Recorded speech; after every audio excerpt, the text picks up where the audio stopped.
People look at us as Kumeyaay people, as Native people, as people of the past. They refer to us in the past tense. I did harvest grunion in the past, about 3 weeks ago, you know, and I'm looking at harvesting more next week.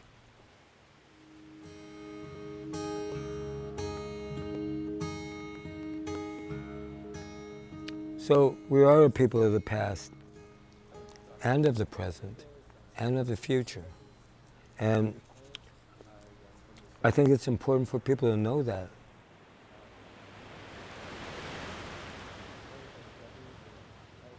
I am Dr. Stan Rodriguez. I am the president of Kumeyaay Community College. I am from the San Ysabel band of the Iipay Nation. And I am also appointed by the governor to the California Indian Heritage Commission.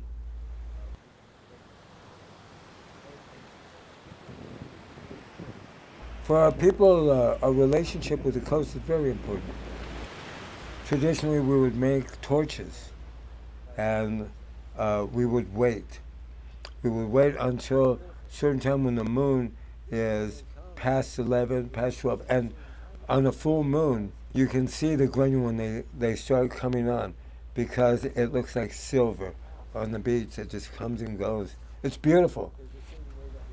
So when they come, they're going to come at a certain time, and they come because this is something that they are driven to do, which is to spawn.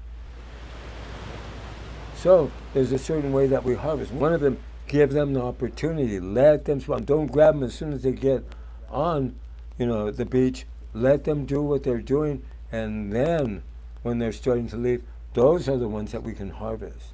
So that's the time when we light the torches and we come out. And as soon as they're done spawning, then we will grab them. And we'll put them either in the nets or in the clay pot. So it's, picking and choosing what we can use and what we're not going to use. And we don't take everything. We take only what we need, what we're going to eat, what we're going to use, and we let the rest go. This is part of healthy management or a healthy interaction with the coast. When we've caught enough, then we'll take them back and we'll start cleaning them. As we salt the fish, we start hanging them out, and we would dry the fish. We may use it to barter with or things like that. So that's how we do it.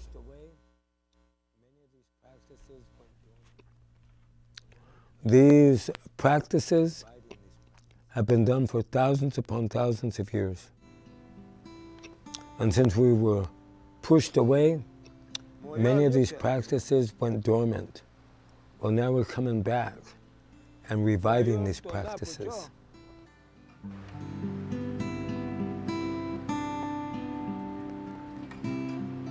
Our Kumeyaay people, we would harvest and eat over 200 different types of foods out here. Our diet was so diverse, and it still is. We're reclaiming that. Our Kumeyaay people, however, we would harvest and eat over 200 different types of foods out here. Our diet was so diverse, and it still is. We're reclaiming that. However, when we talk about the health, the relative health of an ecosystem, we need to look at what types of animals, what types of beings are here. Is there a balance, or do we see more of one than another? If we see more of one than another, then we know that something is affecting us. And how much of this is due to climate change?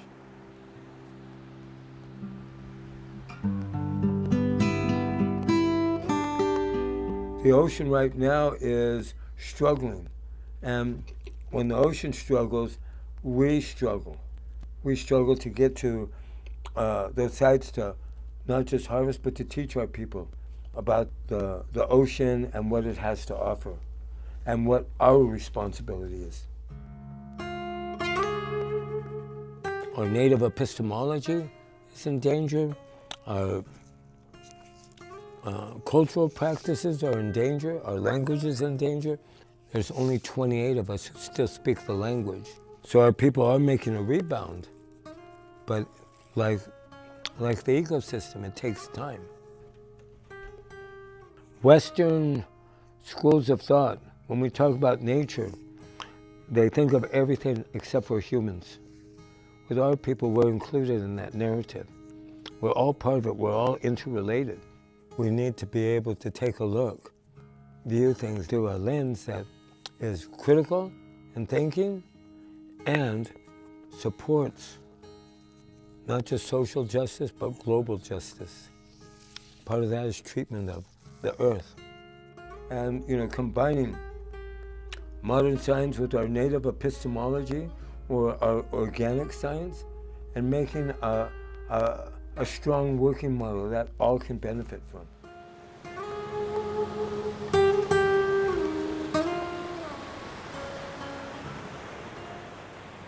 Kumeyaay-Iipay-Tipay, Kumeyaay. When the mat has silowik cap, Cupeño mat sa ay, kwaiyo, ya, moyaw niya, helpeño wa, ya mat haim, ya mat sa ay, ya pom ya way huyo pi. No wala niya matayom. Yep. Moyaw, ya wama si skuyam. Ya po moyaw. Ya way moyaw. Ya po mayom, ya way huyo pi. No wala niya matayom. Ya po magkanapam. Ya po puking. Ya way spir. Ya way spir. Pugnachis, ya way neverad. Ya matayom. Ya echa nyepte han.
People look at us as Kumeyaay people,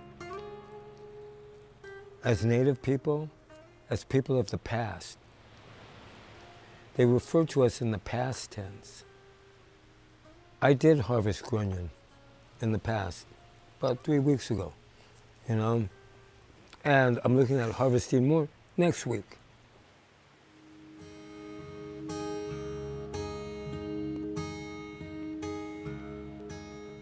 So we are a people of the past.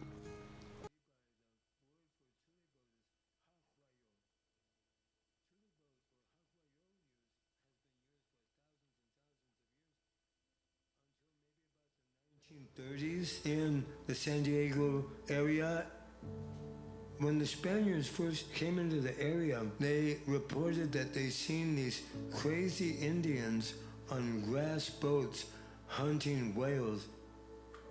Our people went crazy. That was in the middle of Kumeyaay territory. This is part of our native maritime culture.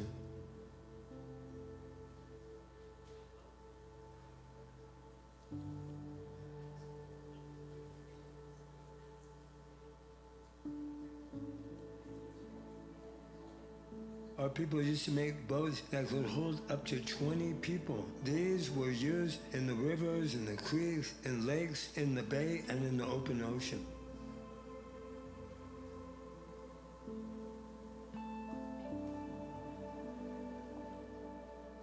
It has been getting more and more difficult to find and harvest tule in San Diego, and a lot of that is because the riparian areas have been drained.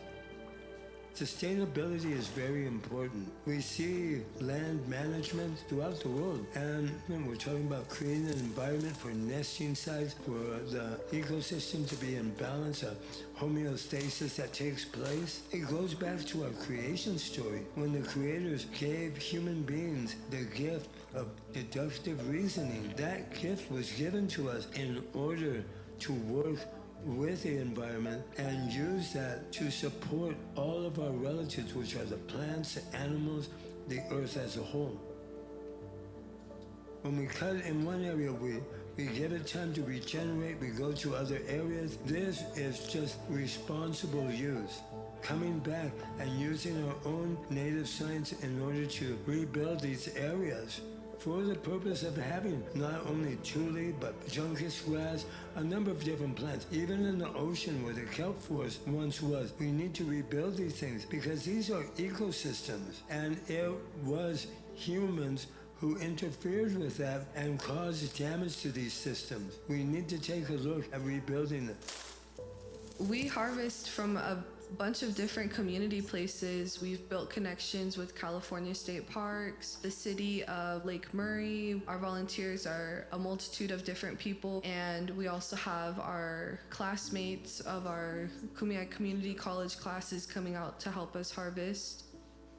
It grows us as a community, as a non-native and native community, building these bridges and having meaningful relationships with one another. They'll come out and harvest with us, and we'll bring some of our traditional knowledge into their environments, whether that be their work environment, their classrooms, their communities, or just knowledge for them to share with their families. And that's also something that we do as well with our launches, is we have our people reconnecting with, not just each other as people, but as the ocean. It needs connection. And we've had participants come up to us and be like, I've never been to the ocean, and if it wasn't for this event, I might not have ever been to the ocean before. I think it's really powerful what we're doing with these tule boat practices, as well as our grunion runs and our fishing classes that we do, is to build this connection with our ocean and thank it again for the sustenance that it gives us, regenerating our souls, giving us the time to step out of this world of technology that we're living in and just be present with each other. These tule boat launches, this reclamation to our maritime culture, is bringing our reservations together as one. The Kumeyaay Nation as a whole stretched up from as far north as Escondido and down south into Baja California. We were people of the ocean, people of the valley, people of the desert, and we went along the Colorado River and shared our traditional songs with other Iipay communities. Due to the forced reservation system and relocation, we were split up. The Kumeyaay Nation itself was split into 12 different reservations and our 4 communities in Mexico. Those communities aren't recognized by the government. It's caused a lot of separation. And what we do with these Kumeyaay boat launches and our classes and our language classes and everything is we're bringing it together and undoing that colonial destruction. And you see all of these students becoming teachers and these teachers becoming elders, and I think that's the cycle that we're meant to go back to. It's a privilege to see this go on in my lifetime.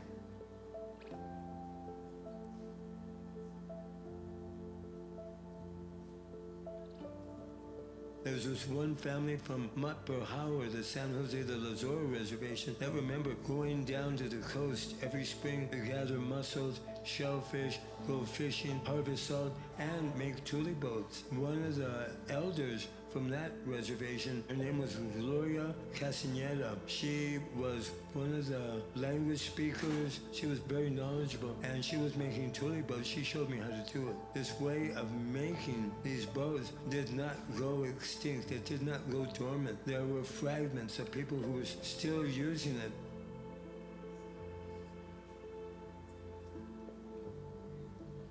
When we talk about doing this, many times people would say, well, you have grocery stores, you have these things. We're talking about reclamation of our own indigenous knowledge, our practices, land use practices, fishing, hunting, and it all goes back to our own narrative, our creation story, who we are as a people. Many people would say, they talk about their holy land. Well, for our people, this is our holy land. When the Creator made this land, the Creator made us here too to be part of this. For us, it has a very special meaning. And when we reclaim it, when we bring it back, it brings something to us. Something that was taken away, but now we're bringing it back. And that is empowerment. And this empowerment is built on love. Love for our people, love for the land, love for the universe.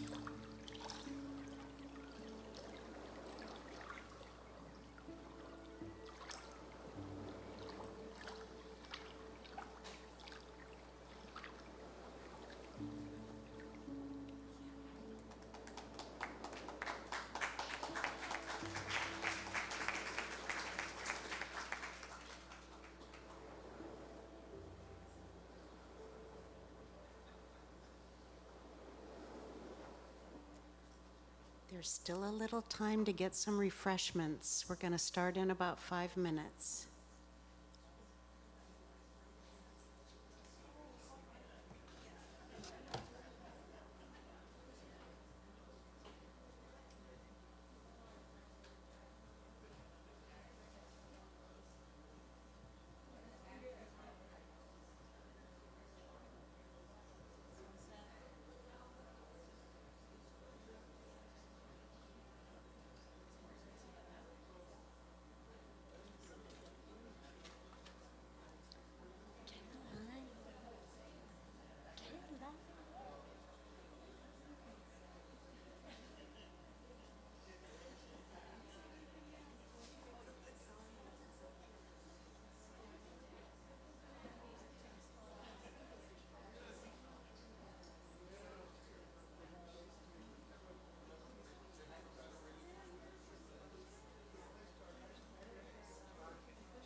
was going to just start reading yours.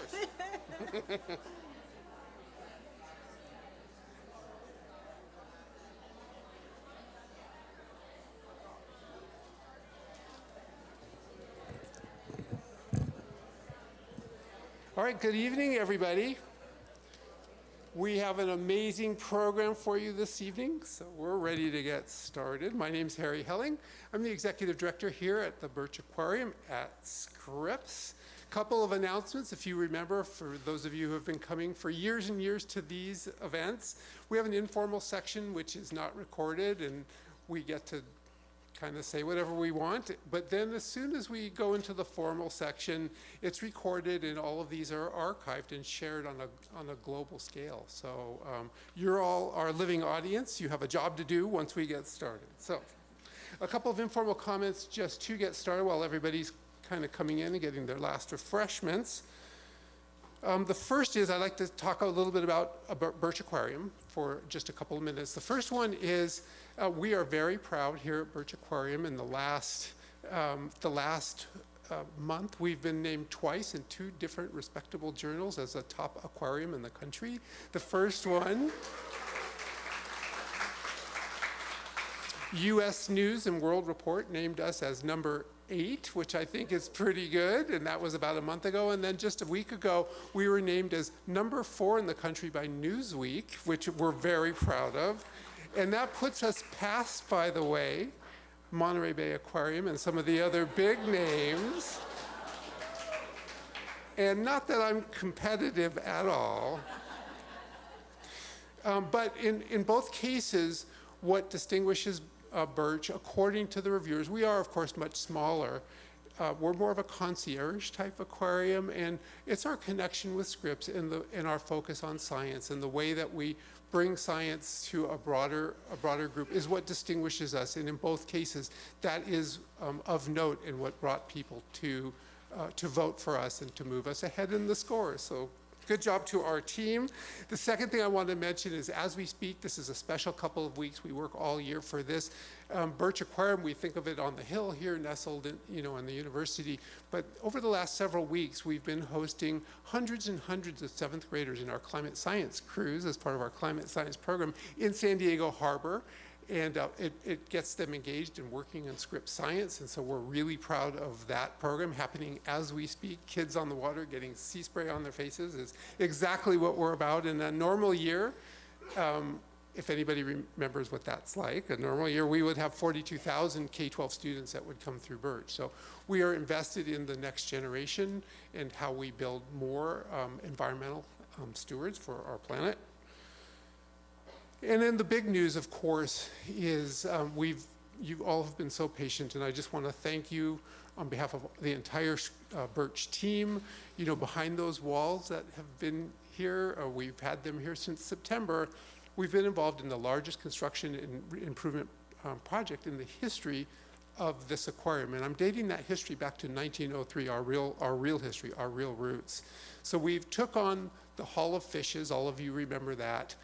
Hall of Fishes had antiquated enclosures, tanks. All of the systems were antiquated. It was hard to do our job to provide excellence in our care for the animals. The guest experience felt like it was something out of the 50s. It really was sort of dated in its own sense, and we thought we really owed all of our public, and especially if we want to stay at that number 8 and number 4 position with our competitors, we better do something about it. So this is a really large construction project. We've been involved with it since September, and I'm happy to report today 14 more days till we're done with construction. I feel like tear down the wall sort of thing. We should tear down those walls. So what we're going to do over the 2 weeks after that is we're going to be putting more animals in, and we're going to be getting all of the new digital electronics working, the animations working. We added sound because sound is an important part of the science of the ocean. It's going to be a really great experience. I hope you all will come back. And so I wanted to just get you excited. The ribbon cutting is on May 21st. And then after that, we're closing the aquarium for just our members and the Scripps faculty and researchers and staff. And for those of you Scripps students out there, we're going to give you vouchers for either the next day or for the 30 days following. So if you want to get a sneak peek, become a member, and then on the next day, the 22nd, we open to the public, and it's game on. It's going to be a great new part of the Birch Aquarium. We've worked really hard in order to build that. So there you have it. I want to talk then about May. May is a special month for us. All of you have been coming for many years to the Keeling Memorial Lecture. I regret to say that the May lecture has been canceled. The reason we were doing that is because we have so much work coming into the May event. Plus, there is a special celebration for our outgoing director of 12 years, Dr. Margaret Linden, and there's going to be a symposium on that same day. So I just want to mark your calendars now. We're not going to have our May lecture, and the next time we will see you is in the fall. Tonight we're concluding the third of our series celebrating Embodied Pacific. That's the exhibit that's in here. And in fall, we're going to have a series that will be celebrating living seas. So all of the talks will be linked to the science and the conservation work that we're doing behind those walls. So those are my informal comments. And with that, I'd like to bring up to the podium Dr. Nan Renner. She is our Senior Director of Strategic Partnerships.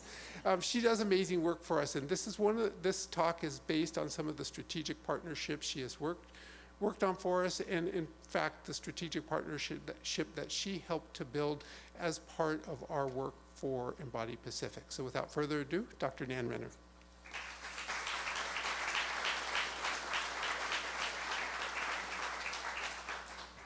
Well, first you get to see the Perspectives intro video. Here we go. The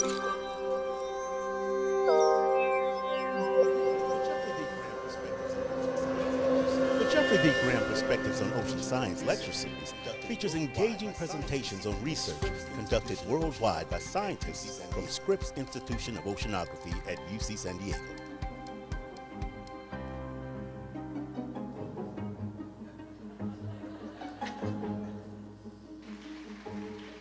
Scientists at Scripps are exploring Earth's mysteries in hundreds of research projects underway on every continent. Learn about science at Scripps and join researchers on their paths to discovery.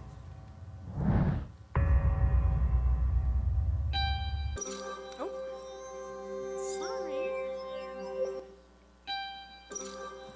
That's not what we want.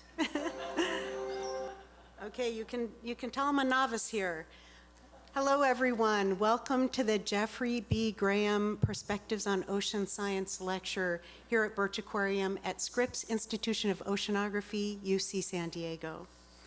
We are delighted to welcome you to our unique presentation tonight entitled Indigenous Ocean Culture, a Renaissance.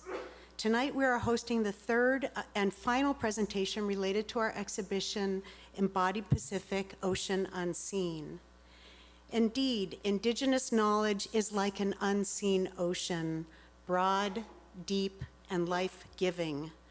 With this lecture, Indigenous leaders will share so that we might see and hear their knowledge and wisdom as we journey together to greater understanding and better protection of our ocean planet.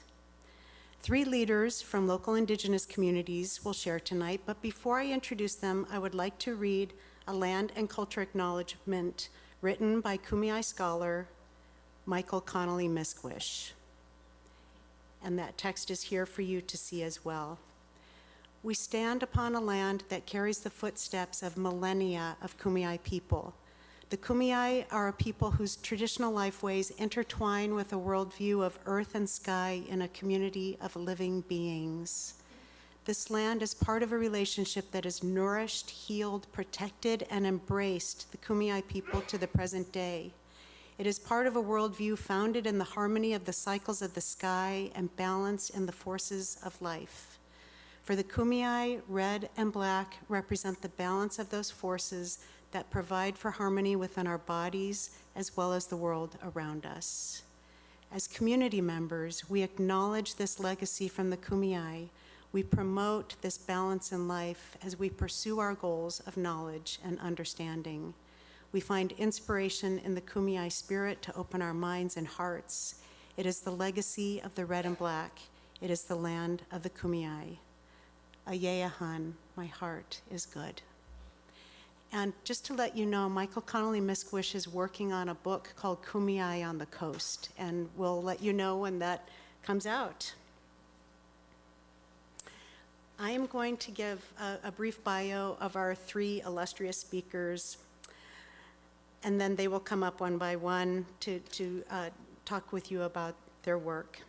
Dr. Stan Rodriguez of the Iipay Nation of Santa Ysabel is an esteemed scholar and educator in Indigenous language revitalization, Kumeyaay history, culture, and language.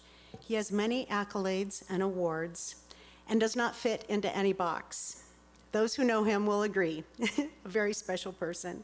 He has a breadth of leadership and teaching roles across multiple organizations, including Kumeyaay Community College, UC San Diego, University of San Diego, and Cal State San Marcos. He teaches workshops and symposiums around the world. Dr. Stan earned a doctorate from UC San Diego. He is a Navy veteran. He serves on the board of the Advocates for Indigenous Culture Language Survival and is a California Native American Heritage Commissioner.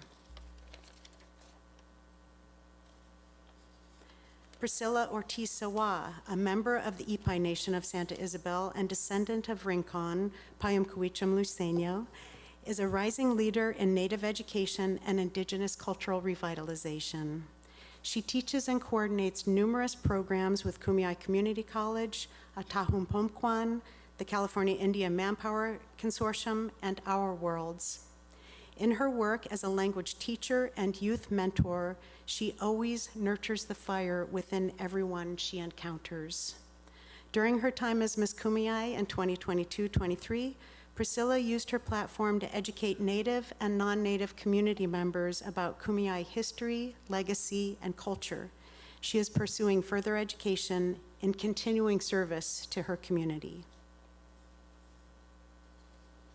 Andrew James Pittman of the Los Coyotes band of Cahuilla and Cupeño Indians and descendant from the Iipay Nation of Santa Ysabel, is a filmmaker who documents Indigenous culture and perspectives dedicated to serving the sovereign tribal nations of San Diego County and beyond. With his partner, Lisette Valencia Pittman, Andrew is founder and principal of Condor Visual Media and Tribal Nation News.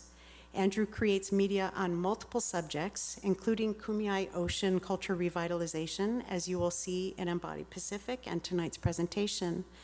Andrew and Lisette are currently working on a feature-length documentary entitled Mathau, The Fire Within Us. And as Harry said, I'm Dr. Nan Renner, Senior Director of Strategic Partnerships here at Birch Aquarium and co-curator of Embody Pacific, and I am honored to be in community and collaboration with these fine people. Oh, that's me. Yeah, last summer, Stan and I and some of his students and family members traveled to Peru, and he'll be talking about that, but this is in Peru. Several years ago, on the campus of Scripps Oceanography, I met Dr. Stan Rodriguez, and when he learned that I work here at Birch Aquarium, he said emphatically, the Kumeyaay are people of the ocean and coast, not just the valleys, mountains, and desert. We have to do something with Kumeyaay language and culture at Birch Aquarium. And since then, with the help of many colleagues, we have been asking the question, how might we make Birch Aquarium more representative, welcoming, and inclusive of Indigenous people? We will continue to ask and answer that question in the years to come. We acknowledge that the work of Kumeyaay ocean culture revitalization has been ongoing for decades. And tonight, we have the opportunity to bear witness, to participate, learn, support, and enjoy. So enjoy the evening. And Dr. Stan?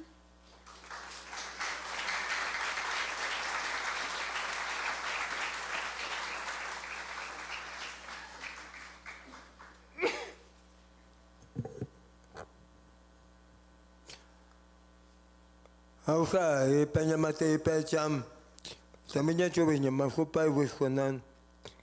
Pero el fue ni voy a pedir. El pay ni hacer el wig. Ni por más que nada. Mo ya enya hap. Ni por pill. Ni voy a nap. So I just want to welcome all of you here. My name is Stan Rodriguez. I am from the Iipay Nation of San Ysabel. How many of you ever been to San Ysabel? How many of you ever been to Julian? How many of you ever had one of those Julian apple pies? Are they pretty tasty? They brought the apples from Washington. But anyway, I just want to welcome you here. Mike, is that you over there? All right, welcome, Mike. We have the great Michael Mishwish here in the back. No pressure, Mike. So anyway, just wanted to talk a little bit about our ocean knowledge. You can advance the slides. And I only have 15 minutes, so when she kicks me, that means I need to stop. All right. So one of the things that when I first met Nan, Doctor, when I first met Doctor, one of the things I said was, what are we doing at the coast? What are we doing to bring back our knowledge?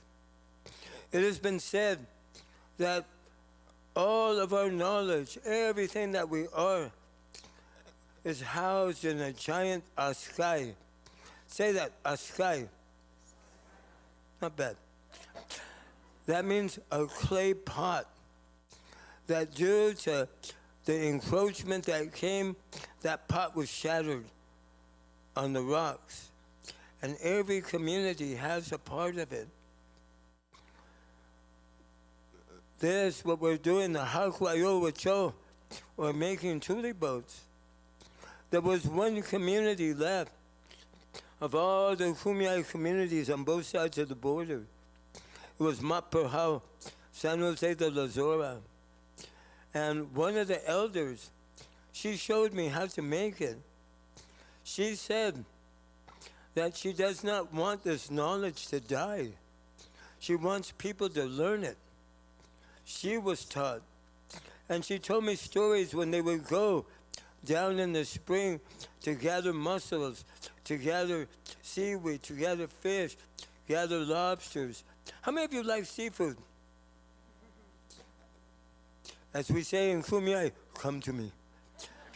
We'll go and do some gathering. So anyway, we did these things. We went, and she taught how to do it. We brought the knowledge back over here on this side of the border. It's all Kumeyaay territory. So we started doing it.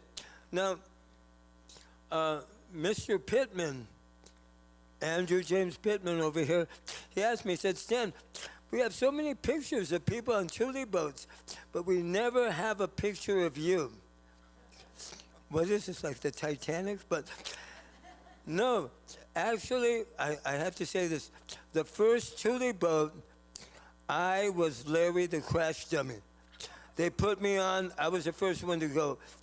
I did it, made some donuts in the bay, came back, and I give everybody else the opportunity. Was that beautiful? All right. So anyway, one of the things about transmitting knowledge, we can either do it as a lecture, but that's not our native way. If you want to learn, you come out. You will be with us. You will go out and harvest. And Andrew and Priscilla, and fantastic Sam, everybody, I mean, you know, your wife, your son, we've all gone out there, harvested tule, that, you know, we've gone out there, and sometimes we're like, we're hot, we're tired, but we keep going. And then we bring it and we show people how to do it. Now, how many of you ever been on a boat? Okay. These are a little bit different. How many of you will go on this? Okay, half of you. All right. That's all right. So, you know what? when you make your own boat, from the time that you cut the tule to when you're in the water, it's all a process. It's a spiritual thing, because that tule is a living being and it gives itself to us so we can do this. So we're teaching the young people how to do this boat, to make these. Now, how many of you are perfectionists? For those of you, how many are perfectionists? All right. You perfectionists, look at me. All right. It will not help you if I'm teaching you, man. You will melt down like every wife I've had. But anyway, so the thing is, you learn by doing. And that which is worth being done is worth being done poorly at first. I don't want to get in your boat, but it's being done poorly at first, but then you make progress. So this is what we have. We launched 50 tule boats in the bay. And we had no problem finding people to jump in and try it out. This was something that hadn't been done for many, many years. And as you heard before, when the Spaniards first came, they said they seen a bunch of crazy Indians hunting whales on grass boats. We're not crazy, we just know what we're doing. How many of you would go hunting for a whale in a tule boat if you don't know what you're doing? Yeah, so that knowledge is transmitted. And along with the knowledge, our creation story, all these things that go with it. Not just making the tule boats, but fishing, netting, other foods, such as, how many of you like lobster? How many of you like crab? Mussels, clams. You gotta hang out with us. Because we, harvesting, all these things. And when we teach harvesting, we teach how to do it sustainably. Because we as human beings, we are part of nature. We're not different. All of our relatives too, the fish, all the other animals, the sea urchin, everything. Everybody has a right to live, and they need food. So we take what we need, and we leave the rest. So we teach that. That boat, we put 14 people on it. Nobody drowned. So it was beautiful. The one young girl that was in the front, she was scared at first, and then she took the lead. So by doing this, it's part of our healing too. It teaches people many different things, such as self-efficacy and the ability to bring back something that has almost gone dormant. So here, and I'll just say, Mike and a number of us, did you go down there when we went? Yes, we went down to San Quintin. How many of you ever been down there? It's nice out there, huh?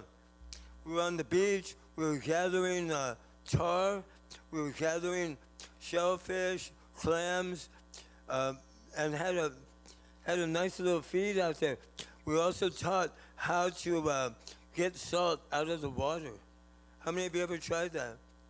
All this is knowledge that we pass on to our next group. So all this is very important for who we are as a people. And right there is Mike talking about the Kumeyaay cosmology and how it fits in with us as a people. So the thing is, not one of us knows everything. All of us has a piece. And when we bring that together, it makes us all stronger.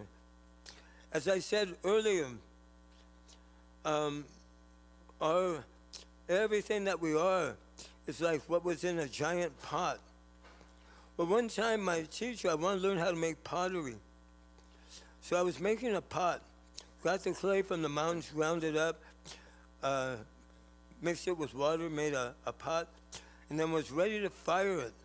I was ready to heat that thing up. And the fire, it exploded my pot. How many of you ever done pottery? How many of you ever been bummed out like that? I have failed. But my teacher, she just looked at me and she said, grab those shards, bring them over. Go get new clay, grind it. So I did.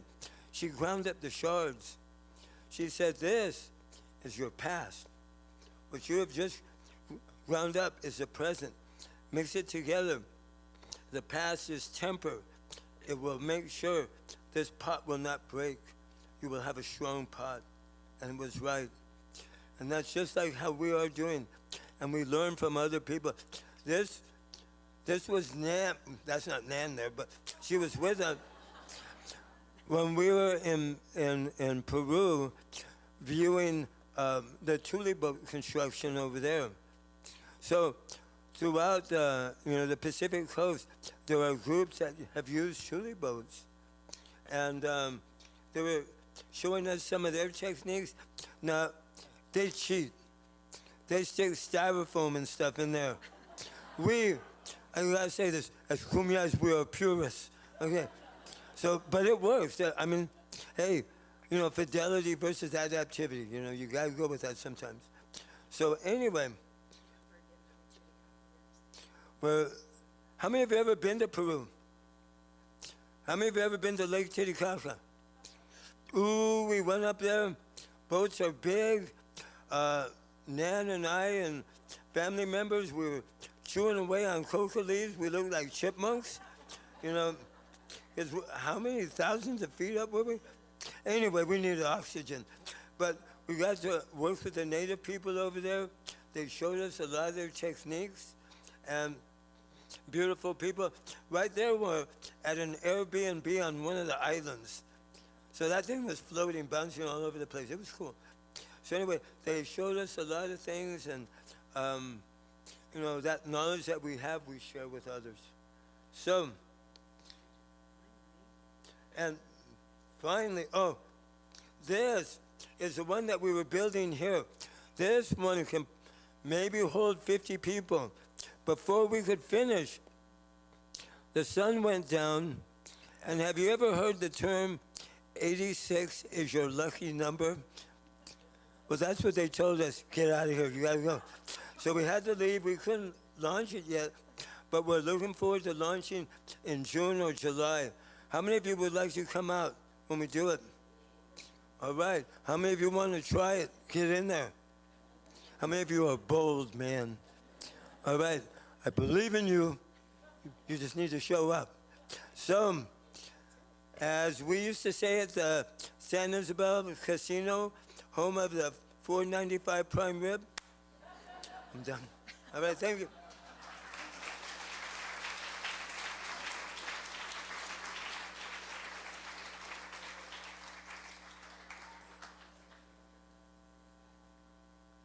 Man, that's tough to follow. Stan, he talked a lot about what our community's doing and how our community's built. And I think today I'm going to talk about the community and how it's built me into being a future Stan, a future knowledge keeper and bearer like that. And, the main organization that I really have to thank for my continued growth right now, my growth as a Kumeyaay woman, as a Kumeyaay knowledge keeper, is Kumeyaay Community College. So I'll be shuffling through a few pictures here. I'm not going to be really speaking on every single one, but just kind of showing the community that we have at Kumeyaay Community College. It was established in 2005. We offer an associate's degree, and we work in partnership with Cuyamaca. So that's how I came to learn about Kumeyaay Community College. Was I enrolled in Cuyamaca at their program and saw that they had the Kumeyaay Studies classes, so I decided to take it. I was invited by Stan Rodriguez to do our language immersion program, which you could see our graduation pictures of. and I had a really great time connecting. It was one of the first times that I experienced my Indigenous curriculum in a classroom setting in a way that was made for me. Like, I was going to school and it was made for me, the language, the the history and everything. So it was really empowering to have, a Kumeyaay teacher like Stan teaching me Kumeyaay history. And that's kind of where I fell in love with, like, this could be my path. I could do education. I could also be a fellow educator, because I grew up in a Valley Center, so it's more northern, more inland, and we have about 8 reservations around Valley Center. They're Payam and they're Kumeyaay folk. And even the students that I went to school with didn't know about my reservation that was like 5 miles away from them, or they knew about us, but they didn't know, that we still spoke our language, or they knew that we had a casino, but they didn't know that we still did our traditional gatherings. And so I kind of also grew up with that miseducation, because in my high school classes and my middle school classes, I heard a very different history than what my grandma and my aunties were telling me. So I definitely, I even remember a paper I wrote in high school talking about the 2 different worlds that I live in, and how it feels to wear, your ribbon skirt on the weekend and go to ceremony and do all of this stuff, but then also go back to school and, try to wear those Old Navy jeans and fit in with all the girls that, aren't built like you. You have the broad Indian shoulders and stuff. So, I was always jumping back and forth of do I stay in Indian country? Do I go out into the Western world? And, I feel like with KCC, I found that tie where I can go back to my Indigenous roots and learn about the history, and I can learn about it written by my people. Having books written by people like Mike Connolly, and reading books by Miss Kwaiyo and stuff, seeing that published, it's really empowering for me as a young woman. And we really wouldn't be where we are if it wasn't for the continued support of the greater community of San Diego coming out and joining us in these, joining our partnerships. We have Stan here building, I think at Cuyamaca, right? So this house was built at Cuyamaca? Yeah. So we just have a lot of partnerships out around there, and it's been really motivating to be a part of this community, a part of these workshop programs. I just got hired on as the summer workshop coordinator for KCC. So as Stan mentioned, we'll be having our Tule boat launch event, but we'll also be offering other workshops like pottery, awa making. We'll even do a native cooking foods class and everything. And all of this is in an effort to reunite our Kumeyaay community. So as mentioned before, I think it was in one of the earlier videos that we shared, but the Kumeyaay Nation stretches this far north, as far up as Escondido. You could see we have present-day Mesa Grande, Santa Ysabel, but our lands, our Kumeyaay people traveled even further north than that, established more communities, and then you see that we have our community that continues down here in Mexico, and then you see us going east and west, both sides of California. And just knowing that these workshops and these programs that we're providing, it's reuniting a whole region of people, a whole generation of people that were split. And it's not hard. It's getting together, it's coming together, jumping in the back of Stan's truck at 7 in the morning sometimes to go and gather agave. It's staying up on Zoom calls past 7:30, 8:30, 9 o'clock, trying to plan and see if our permit can come in. It's doing talking circles of seeing, does this work for this group of kids, or do we need to shift it a little bit?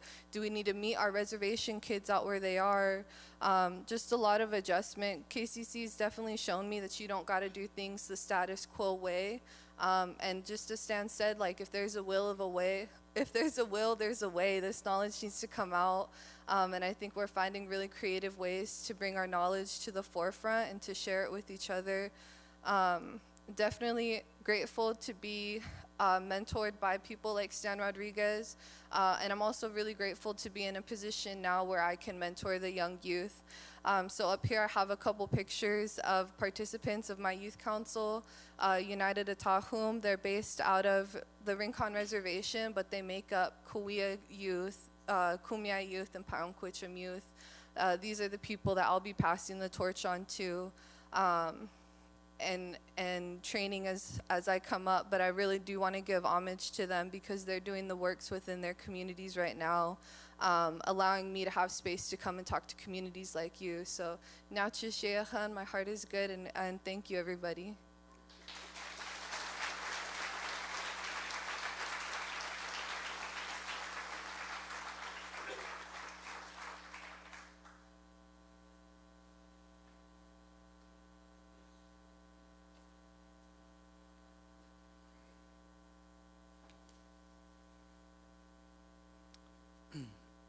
Auka Ipenyamat, Andrew Pittman Nachuhi, Epsi Kopay Napum Elquanan Kopay, Nashamul Matawir.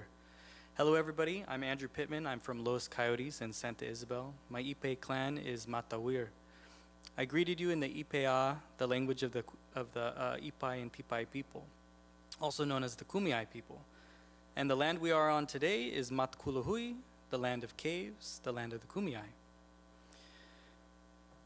Usually, I need to write things down. It helps with my concentration. But I thank everybody for being here and being open and receptive to this information. It's a lot of knowledge to take in, and doing documentary work is super important to me, but because of the way that it helps transmit information into my community.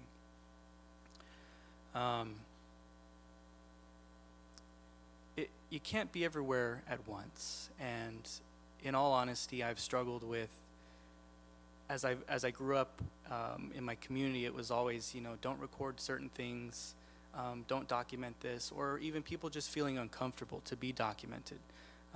We've heard that phrase of, a picture steals your soul, and it does, it really does. But understanding too that in that effort of knowledge transmission, documenting is preserving. In the day and age that we're in today, we have far too many people who just don't have an interest in their community, in their culture, but there are still plenty of people that are actively working, developing, reaching out in education. So it's what Priscilla had mentioned of that balance of two worlds, living in two different worlds, the one of our ancestors and the one of today. And what today looks like is very complicated. It's messy, it's not straightforward, it's not communal a lot of times. And when creating videos through Condor Visual Media, something that I stand on is that our videos are not meant to show you how to do something. Here's a step-by-step process on how to make a tule boat. Because what we want is the video to be encouraging, to be a catalyst of interest to our community members, but also our non-community members of, wow, what is that? How can I be a part of that? Because that's where the heart of this comes from, is in community. It's in hands-on activity, right? So I stand firm on that. And I think by reaching a lot of people through video transmission, we're able to encourage them to come out, to participate, to be excited about something. You'd mentioned to somebody, hey, come out and participate in a tule boat making. Well, what is that? I don't understand. And you can show them a quick video or a photograph and encourage them to take that chance, take the healthy risk. I forgot, there's pictures, right? This is, but overall, doing this work has been really inspirational because I'm afraid of the water. Yeah, it's something I don't really say a lot, but my whole childhood I've grown up afraid of the depth of water, being in dark water and the unknown. And we talk about taking a healthy risk. Well, being in a tule boat, that was a healthy risk for me. Being a part of something that my ancestors did and still do today is amazing. This is tule, which is harvested to make the boats, of course, and you cannot just expect to show up at a tule boat making event and say, hey, I know how to do this now, right? No. It's the effort, and when you put the effort into going out, harvesting tule, cutting that, spending hours in the hot sun, or sometimes in the sticky mud, slipping in the mud, and then letting that dry out and be patient, right? This is not something that's an immediate reward, right? You put effort into it, you wait for it to dry out, and then you start tying it together, and that takes time as well. And then you can finally say, hey, it's finished and it's complete, and now I need people to haul it into the water, right? This is something that's a group activity, community activity. There's Dr. Stan, of course, working hard. I'm also very grateful to be in the documentary world because it's given me the opportunity to, in a different way, learn knowledge from my elders, from my community members. The work that we do is focused here on our San Diego tribal nations. We don't necessarily venture out too far outside of San Diego because for me, this is where I'm learning. This is where I'm gaining knowledge where, you know, it's helped me in my vision of how can I serve my community. These are, of course, some drone shots over here. I gave Nan quite a few photos, so try and work through these here real quick. Tonap, tying the tule reeds with tonap, the rope. It's one of our events. Of course, you know, it's a multi-generational event, right? You have young little ones, you have elders, you have everybody in between, and everybody's learning, right? We're reconnecting with this knowledge. This is something that I've heard stories of tribal members, of community members say, I don't need to do this or partake in this because I have a modern convenience. But these modern conveniences may not be available to us in the future. And what I always tell my family and my son is that we're learning these life ways. They're not survival skills, not yet. They're life ways, right? This was just daily part of our community doings, right? And if we're not learning and retaining this knowledge today, maybe my son, Joaquin, maybe my grandchildren, they might need this knowledge. You can never be too sure of yourself that everything's going to be okay and easy, right? But if we fall back on our native life ways, our indigenous life ways, we will endure as we always have, as we are here today. It's always about planning for the future, right? So I don't need this right now, somebody might say, but you don't know what 100 years from now looks like, right? And I'm also inspired by Priscilla, who has just, you know, I've had the privilege of seeing our community, young adults take lead in knowledge transmission and then reciprocating that to younger generations. And to see Priscilla take part of helping community members learn these ways is really inspiring. And not all the time do we get to be in the boats, right? Students want that opportunity, so taking a step back with that. This is a great photo. We know Dr. Stan loves to take photographs, and this is him, of course, taking a photograph of the great knowledge transmission that occurred on this day. And you have everybody just being in the water and enjoying themselves and being at peace, right? And we're getting these young people out, we're getting all people out to be in nature, and I think that's where the root of this is important for me, is seeing people out in nature and being at peace.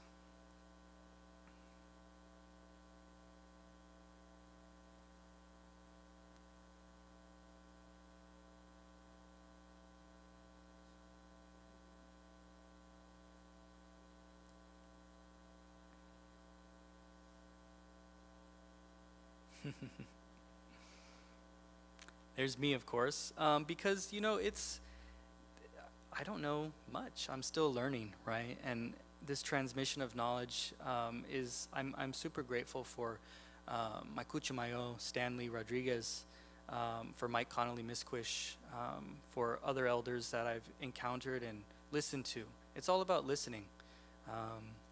And, you know, hoping that I'll have the ability to be able to transmit this knowledge to others in a good way as well.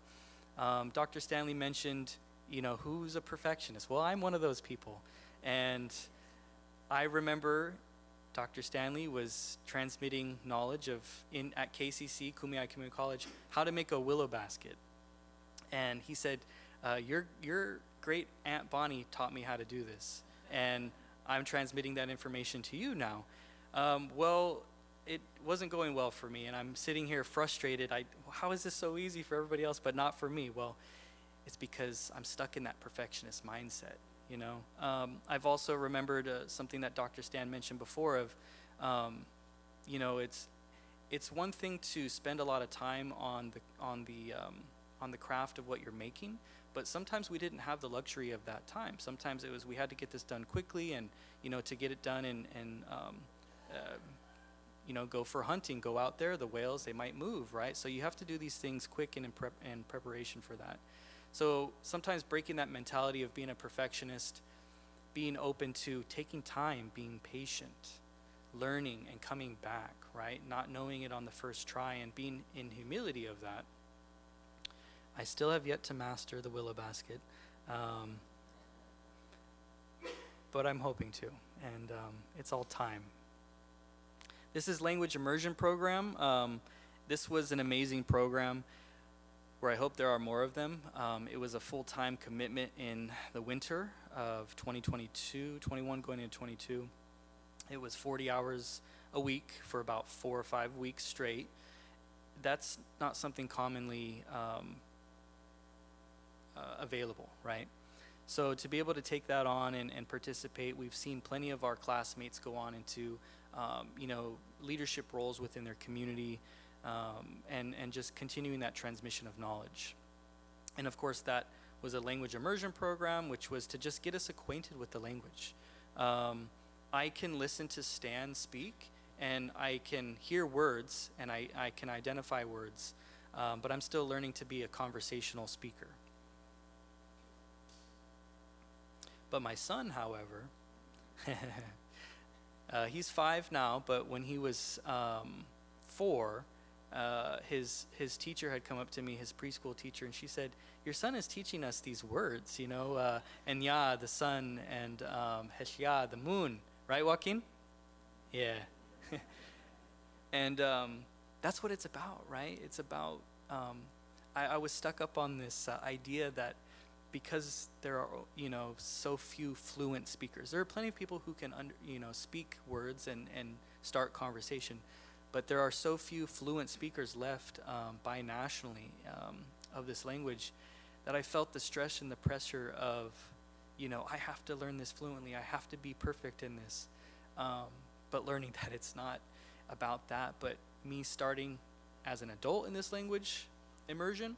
But my son now has a start from a young age, and he can carry that on and continue practicing that. But it was great to see this program, you know, come to fruition, and, you know, just all of us participating and having a good time in community. It wasn't a typical structure of write these notes down. In fact, our language, of course, is oral history, and Stan was very adamant on doing the best we could without writing things down. You see that often in our communities where, you know, you want to standardize something. This is how the word is spelled, this is how, and it helps with language acquisition. But reminding ourselves that this language, this knowledge was oral, and that it was all about listening and spending time and knowing and listening, right? There's that great big tule boat that I think there was like 14 people on. Quite amazing to see that out there in the bay, and you know, they'll just keep getting bigger and bigger, right? This is a learning operation, and you know, figuring out different ways to do things and to have fun while doing it. The grunion run, that's a neat experience to participate in as well. You know, and paying respect to these creatures that provide food and nourishment for us, right? These are fish that lay their eggs in the sand. Of course, some of you probably know that. But waiting for them, right, out of respect for their process. Letting them continue that life way of theirs. And giving respect to them. Hey, and we see that afterwards. No. This is a part of our language immersion program, which, you know, is going out and just listening to words and being a part of our community and going to places that, you know, aren't always accessible to us.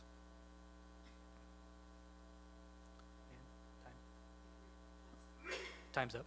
Oh, okay. Well, anyway.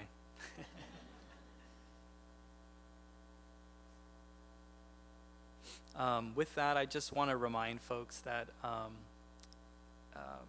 you know, San Diego is a box that we're all familiar with, but there are 4 main groups of people in the county of San Diego, and that's Kumeyaay, Luceño, Cahuilla, and Cupeño.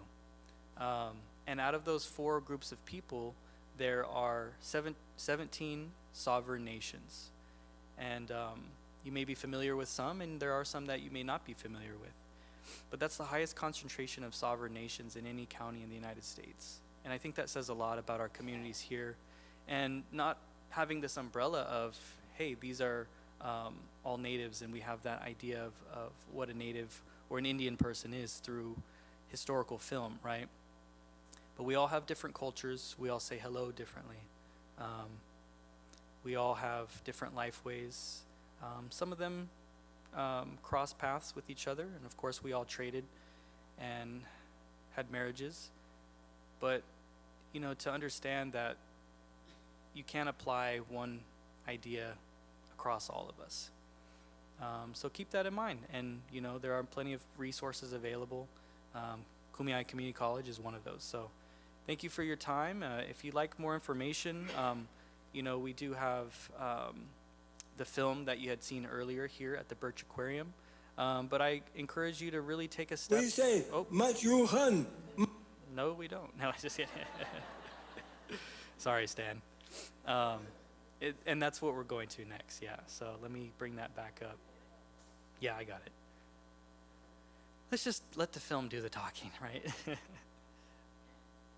We say, much you hun. Say, much you hun. Much hun to the true land, the land of our people.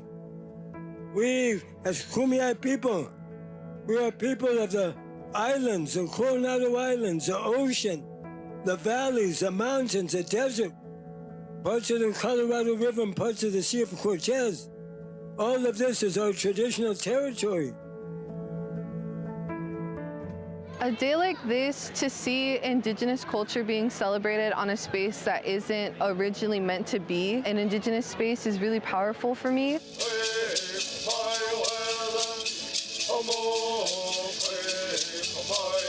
Indigenous Ocean Day centers Indigenous people and ocean culture, so we can be in community together and learn together how to better understand and protect our ocean planet.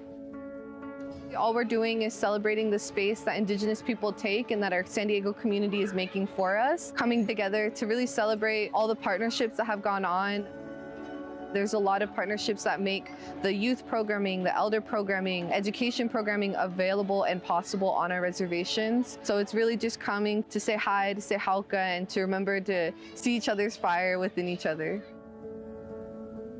Over several years, we've been building trust, building relationships and partnerships to make Indigenous Ocean Day possible. We have 13 Indigenous-led organizations here sharing their knowledge, information, opportunities, and resources, really focused on cultivating the interests and the talents and the learning pathways for Native youth and their families.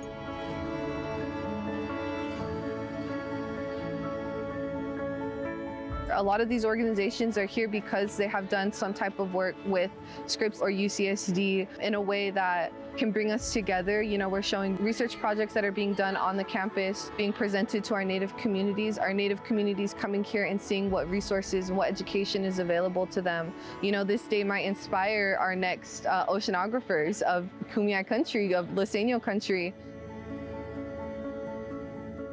Thank you to everybody that came out. Thank you to everybody that organized and made this day possible. Again, these relationships that we're starting is not just with the people, you know, the name holders that we're carrying today, but it's within the institutions that we're working with. Kumeyaay Community College, UCSD, this is a relationship that's gonna go on forever, and I'm just really excited to see what comes. When we're confronted with something that we don't know or that we're a little bit of afraid of, we all have this fear. But the song's saying, keep going. Don't be scared. You have to keep going. We can't just stand here and do nothing, be stagnant. We got to keep going. Keep going as people, coming together as people. Got to keep doing things like this.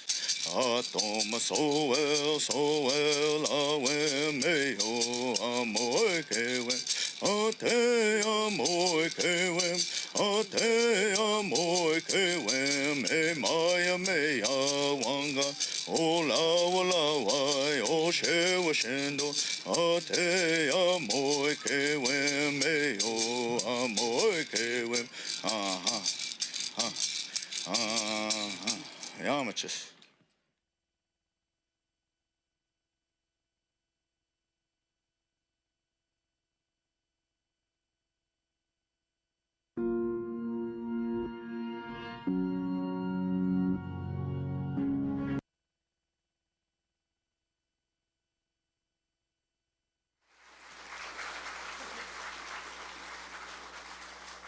We say, much you hun. Just gonna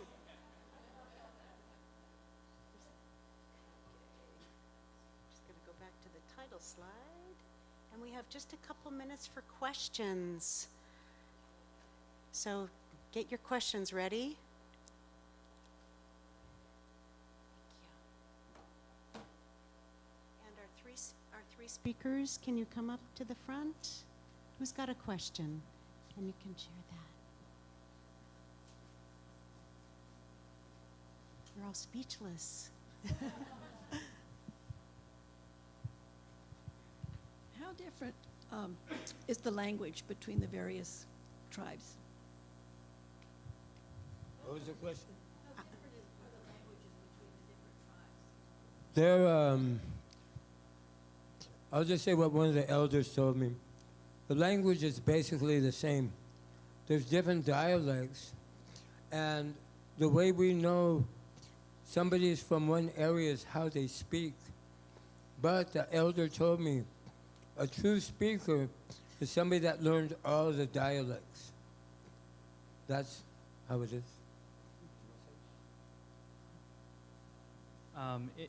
In also speaking for the Kumeyaay Nation, there are also other languages too. I know Priscilla is also very well spoken in Chamtela, which is the Luceño language, and I'm also learning Cahuilla. But for example, Miahuen, Neneto, Andrew, Nehen, Pachuel, Nach.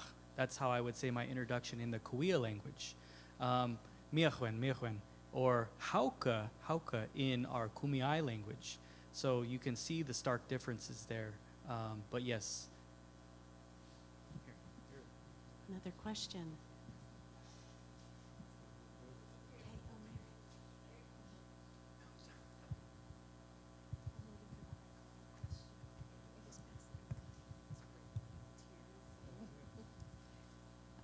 Thank you very much for this wonderful presentation. Will there be an Ocean Day 2025?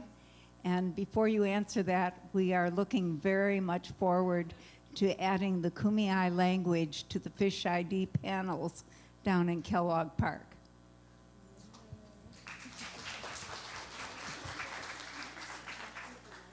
Yes, and I just wanted to thank you, Ms. Monk, and Stan is standing by to get you that information. So. We have time for one more question. Okay, I'll race over.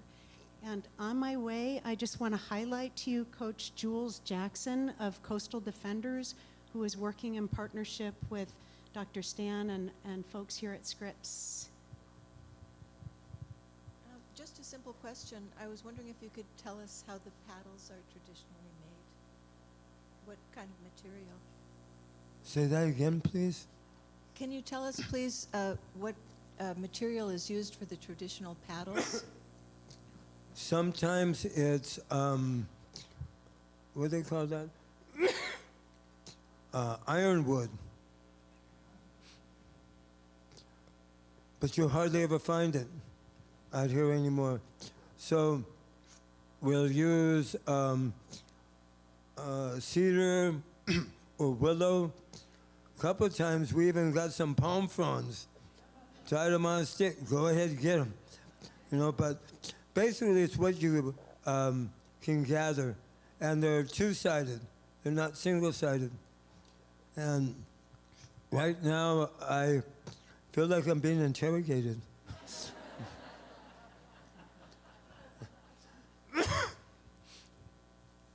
And yet,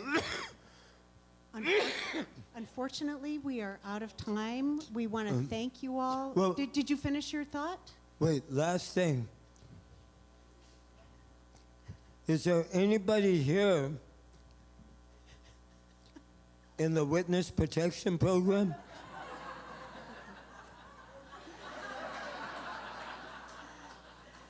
He is the master of the group selfie.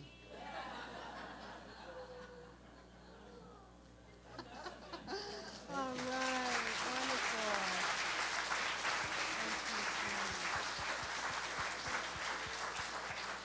Thank you, I'm so sorry that we're out of time. I think our speakers can stay for a couple minutes to maybe answer a question or two. We want to thank you so much for being here tonight, for supporting Birch Aquarium and our wonderful Indigenous leaders here. And remember, next lecture is in September, and we'll celebrate the opening of Living Seas in May. Thank you.